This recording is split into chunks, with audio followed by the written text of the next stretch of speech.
প্রতীকী ইভিএম নিয়ে ভোটারদের প্রভাবিত করার অভিযোগ আমডাঙ্গায় পুলিশের জালে তৃণমূল আইএসএফ সহ ৩ বেলু ১৩৬ নম্বর বুথ সংলগ্ন এলাকায় ভোটারদের প্রভাবিত করার অভিযোগ।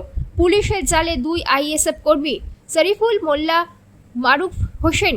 অন্যদিকে দুর্লভপুর ১৪২ নম্বর বুথে তৃণমূলের হয়ে প্রতীকী ইভিএম নিয়ে বুথ এলাকায় বসে ভোটারদের প্রভাবিত করার অভিযোগে প্রসেনজিৎ জানা নামের একজনকে আটক করেছে আমডাঙ্গা থানার পুলিশ। অবাধ ও সুষ্ঠু নির্বাচন করতে সকাল থেকেই আমডাঙ্গা জুড়ে অ্যাকশন মুডে পুলিশ ও কেন্দ্রীয় বাহিনীর ভূমিকা। দুপুর পর্যন্ত কড়া নিরাপত্তায় আমডাঙ্গার প্রতিটি বুথেই নির্বিঘ্নে চলছে ভোট গ্রহণ পর্ব। ব্যুরো রিপোর্ট, আমডাঙ্গা বার্তা। আমি বলতে ইভিএম হতে জানো না? মানে কোন দলের লোক? কি নাম তোমার? আমার নাম প্রসেনজিৎ জানা। কোথায় বাড়ি?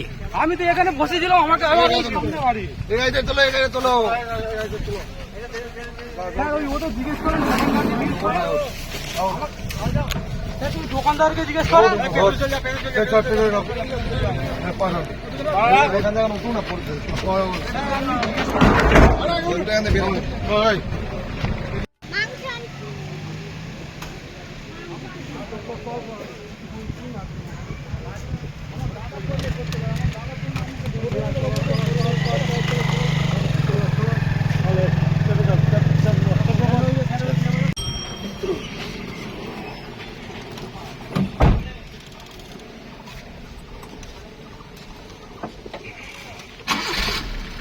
দাদা ও ইভিএম কে